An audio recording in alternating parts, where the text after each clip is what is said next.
అందరికీ నమస్కారం. Tech pox Telugu YouTube ఛానల్కి స్వాగతం. ఈ సెషన్లో నేను మరొక జావా ఇంటర్వ్యూ క్వశ్చన్ని మీకోసం ఆన్సర్ చేయబోతున్నాను. ఆ క్వశ్చన్ వచ్చేసి what is the difference between final and finally keywords in Java. Java ప్రోగ్రామింగ్లో చాలా కీవర్డ్స్ ఉంటాయండి. అందులో మనకి ఫైనల్ అనే కీవర్డ్ ఒకటి, ఇంకొకటి వచ్చేసి ఫైనల్లీ కీవర్డ్. వినడానికి రెండు సేమ్ గా ఉంటాయి. ఫైనల్ అన్నా ఫైనల్లీ అన్నా ఒకటే రకంగా అనిపిస్తాయి. కాకపోతే వీటి యొక్క పనితీరు వేరే అండి.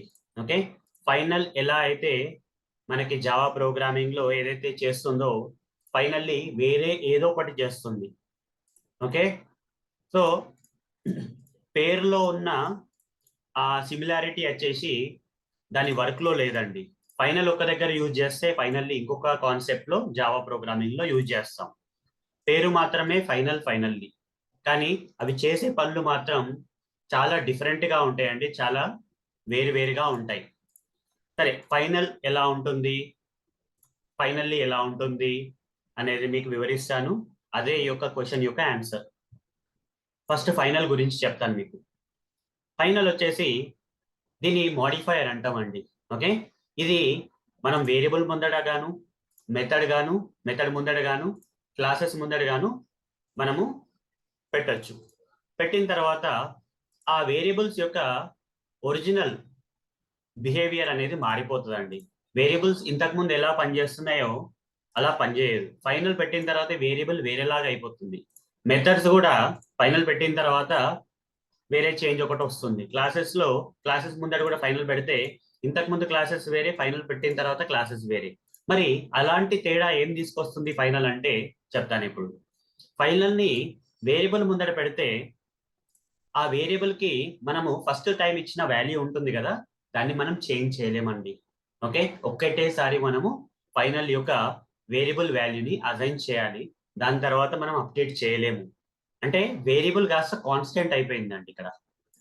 తర్వాత ఫైనల్లీ మెథడ్ ముందర పెడితే ఏమవుతుంది, ఈ మెథడ్ ని ఓవర్ రైడింగ్ అనేది చేయలేమండి. జావాలో మనం ఓవర్ రైడింగ్ అంటాం కదా. ఆ పేరెంట్ క్లాస్ లో ఒక మెథడ్ ఉంది అనుకుందాం. ఆ పేరెంట్ క్లాస్ ఒక చైల్డ్ క్లాస్ ఉంది. ఆ దాంట్లో కూడా అదే మెథడ్ మనం ఓవర్ రైడ్ అంటే సేమ్ డూప్లికేట్ మెథడ్, మనము డూప్లికేట్ కాపీ ఆఫ్ మెథడ్ ని మనము చైల్డ్ క్లాస్ లో పెడితే యాక్సెప్ట్ చేస్తుంది. ఓవర్ రైడింగ్ మెథడ్ అంటాం దాన్ని. కాకపోతే ఎప్పుడైతే మీరు ఫైనల్ అని స్పెసిఫై చేస్తారో ఆ పేరెంట్ క్లాస్ లో మెథడ్ ముందట, అలాంటి మెథడ్స్ ని చైల్డ్ క్లాస్ వచ్చేసి ఓవర్ రైడ్ చేయలేవు. ఇంకో విషయం వచ్చేసి ఫైనల్లీ క్లాసెస్ ముందట స్పెసిఫై చేస్తే ఆ క్లాసెస్ ని వేరే ఏ క్లాస్ కూడా ఇన్హెరిట్ చేయలేదండి. అంటే ఆ ఫైనల్ స్పెసిఫై చేసిన క్లాస్ ఏ ఒక్క క్లాస్ కూడా పేరెంట్ క్లాస్ కాలేదు. ఓకే, అన్ని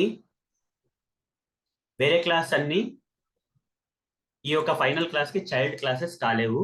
లేదు అంటే ఫైనల్ మెన్షన్ చేసిన క్లాస్ వచ్చేసి ఏ క్లాస్ కూడా పేరెంట్ క్లాస్ అనేది కాలేదండి. ఇట్లాంటి బిహేవియర్ లా చేంజెస్ వస్తాయండి ఫైనల్ పెట్టడం వల్ల. అలానే మీరు ఫైనల్లీ గురించి మాట్లాడితే ఇక్కడ ఎలాంటి సంబంధం లేదండి. ఓకే, జావాలో ఫైనల్ ఒకలాగా పనిచేస్తుంది, ఫైనల్లీ అనేది ఇంకొక వేరే కాన్సెప్ట్ లో యూజ్ అవుతుందండి.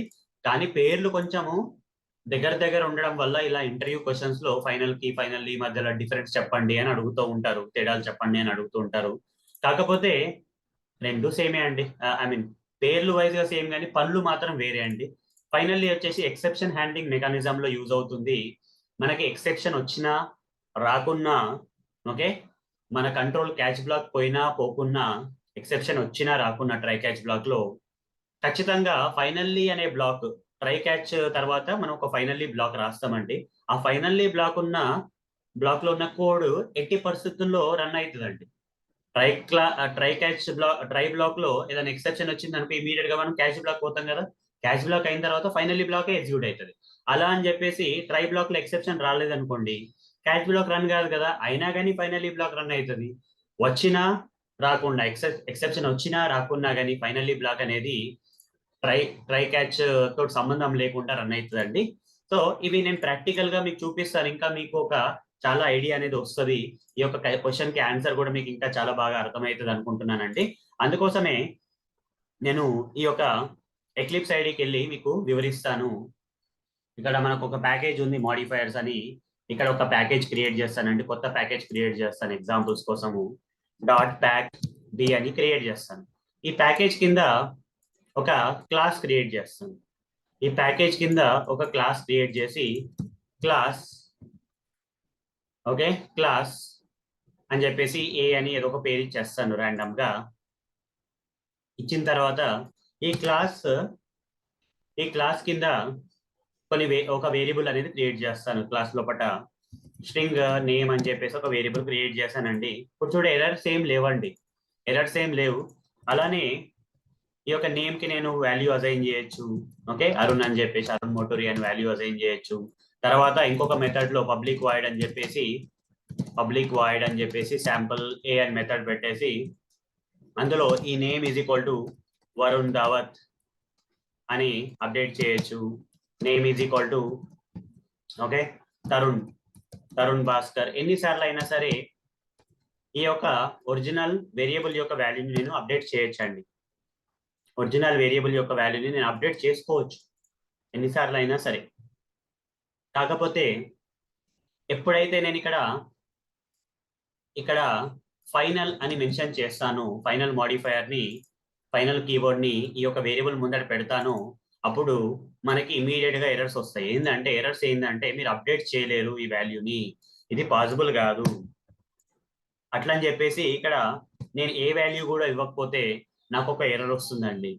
ఫస్ట్ టైం వాల్యూ ఏదైతే లైన్ లో నేను ఈ ఫైనల్ అనే మాడిఫైయర్ స్పెసిఫై చేసి ఇక్కడ వేరియబుల్ ని డిక్లేర్ చేశాను, అదే డిక్లరేషన్ లైన్ లో నేను వాల్యూ అసైన్ చేయాలండి, లేకపోతే ఎర్రర్ అనేది వస్తుంది.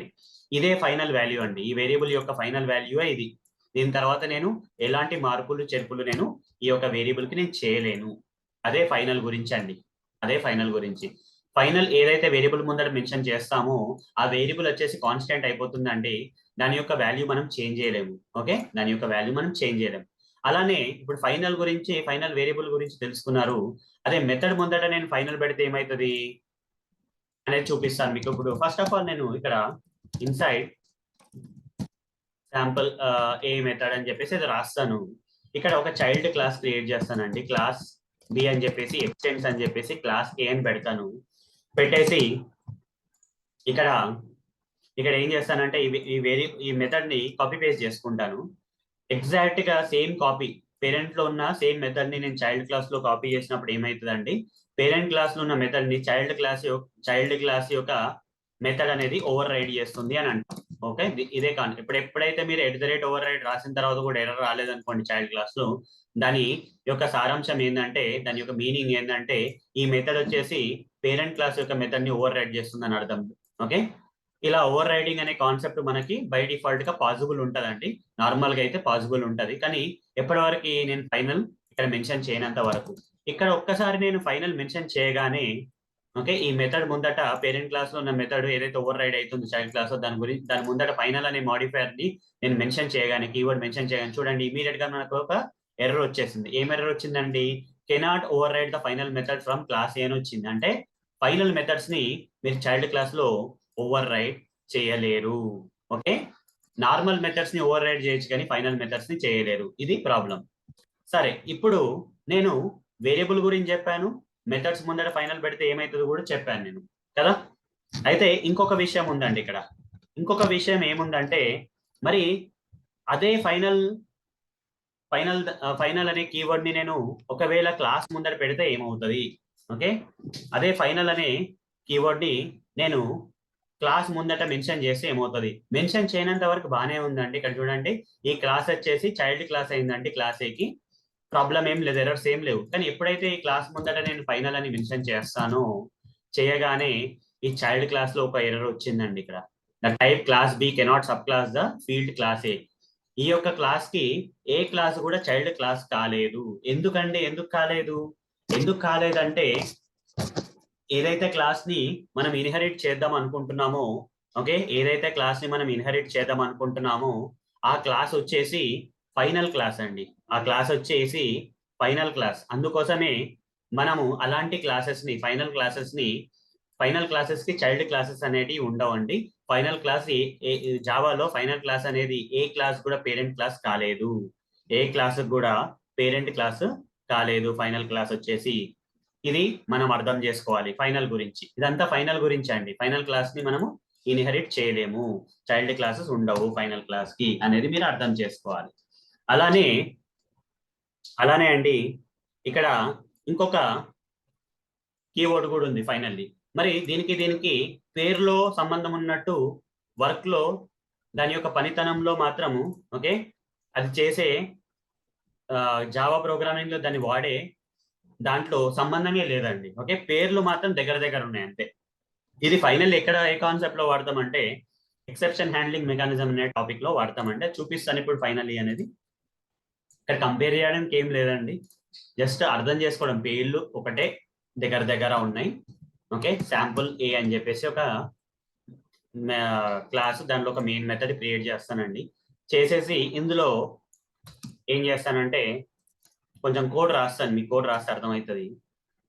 ఇంట్ a is equal to 10, b is equal to 0, c అని చెప్పేసి 3 వేరియబుల్స్ ఇంటీజర్ డేటా టైప్ తో డిక్లేర్ చేసి ఏకి 10 అనే వాల్యూని, బికి 0 అనే వాల్యూని అసైన్ చేస్తాను. చేసిన తర్వాత ఇక్కడ నేను ఏం చేస్తానంటే C is equal to A divided by B అంటారు. దీనికన్నా ముందే నేను ఏం చేస్తానంటే యూజర్ నుంచి ఇన్పుట్ తెచ్చుకోవడానికి కోసం scanner is equal to new scanner అని రాస్తానండి. system.in. ఓకే, స్కానర్ క్లాస్ ఎందుకు వాడతాము జావాలో అంటే, స్కానర్ క్లాస్ జావాలో ఎందుకు వాడతామంటే యూజర్ ఇన్పుట్ తీసుకోవడానికి. ఇక్కడ ప్రత్యేకంగా నేను స్కానర్ క్లాస్ గురించి ఎందుకు ఎక్స్ప్లెయిన్ చేస్తున్నానంటే, ఇక్కడ స్కానర్ క్లాస్ కి ఆబ్జెక్ట్ క్రియేట్ చేసిన తర్వాత ఈ ఆబ్జెక్ట్ రిఫరెన్స్ ని, ఈ స్కానర్ ని నేను క్లోజ్ చేయాలండి. ఓకే, బెస్ట్ ప్రాక్టీసెస్ ప్రకారంగా నేను ఈ స్కానర్ ని వాడిన తర్వాత క్లోజ్ చేయాలి.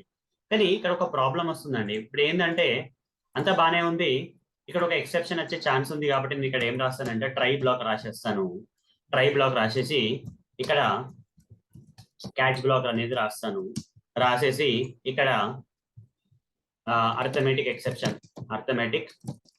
కోడ్ మీద అబ్జర్వ్ చేయండి, ఎక్కువ అర్థం చేసుకోకండి, కానీ హై లెవెల్ గా చూడండి. నేను ఏం ఎక్స్ప్లెయిన్ చేద్దాం అనుకుంటున్నాను అనేది ఇంపార్టెంట్.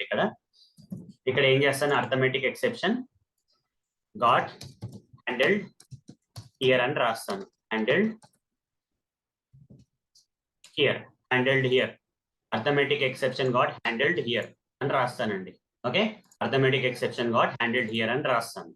ఇక్కడ చూడండి ఏం జరుగుతుందో చూడండి. Int a is equal to 10, b is equal to 0, c okay అని రాస్తాను. Scanner is equal to new scanner అని రాసేసాను. క్యాచ్ బ్లాక్ లో పెట్టేశాను.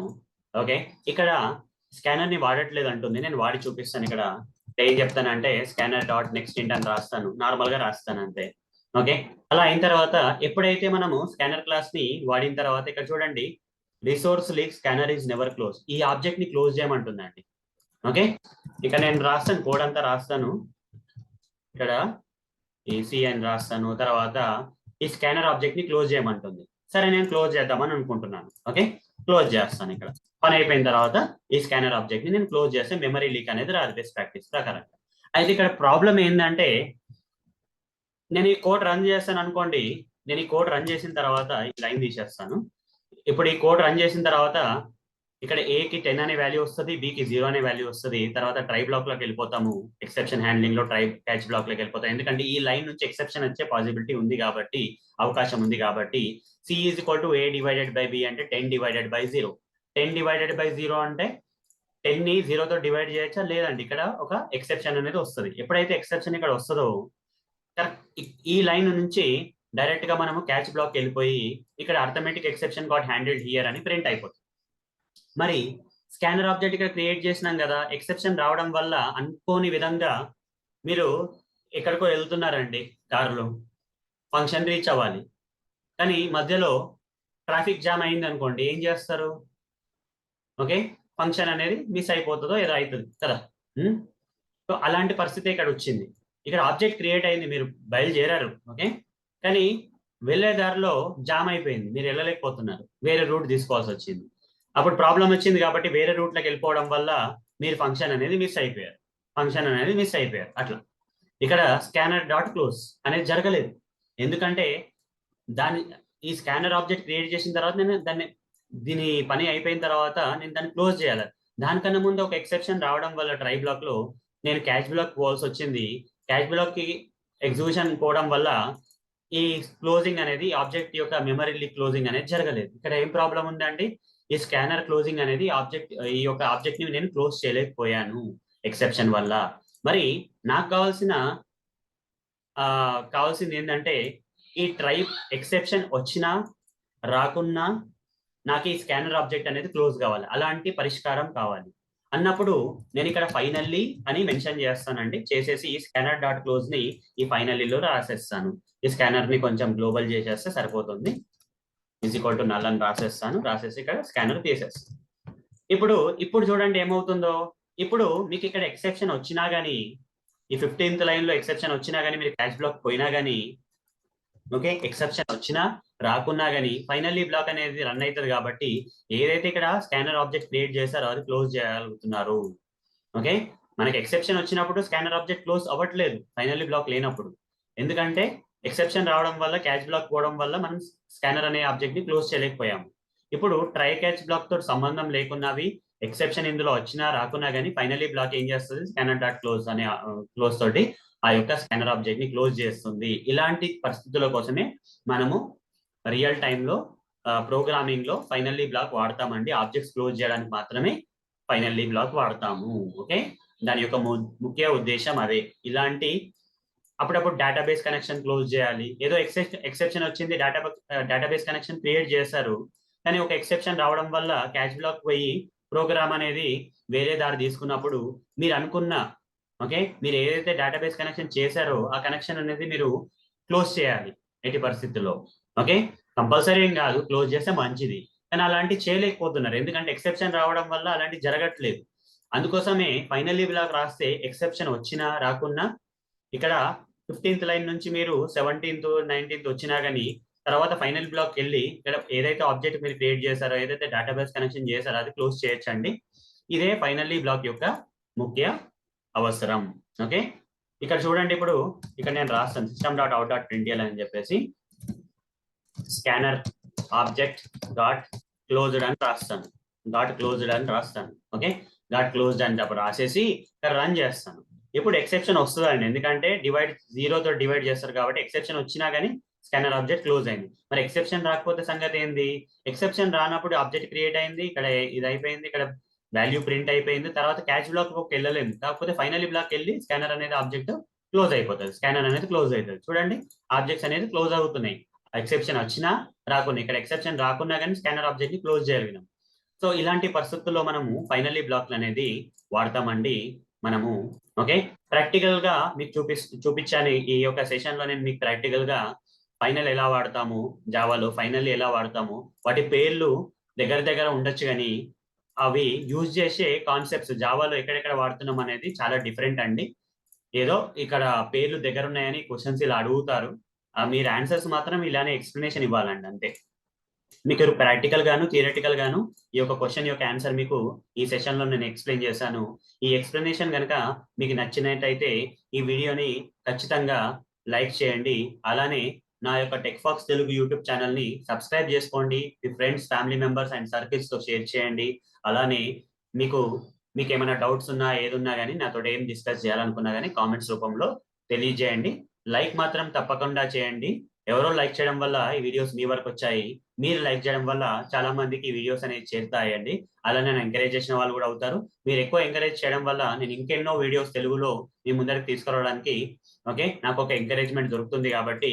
ఓకే, సో నేను మిమ్మల్ని లైక్ చేయమని మళ్ళీ అడుగుతున్నానండి.